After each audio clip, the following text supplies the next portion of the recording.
Andhra प्रदेशर Rajdhani Amravati, Arunachal प्रदेशर Rajdhani Itanagar, आसामर Rajdhani Dispur, Bihar Rajdhani Patna,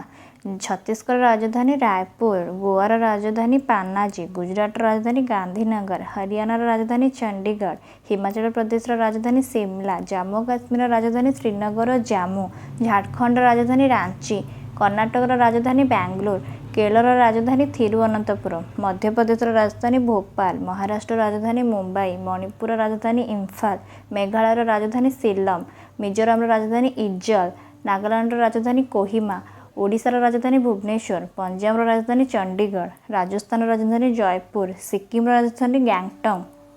Tamil Nadu Rajdhani Chennai, Telangana Rajdhani Hyderabad, Tripura Rajdhani Agartala, Uttar Pradesh Rajdhani Lucknow, Uttarakhand Rajdhani Dehradun, waste Bengal Rajdhani Kolkata.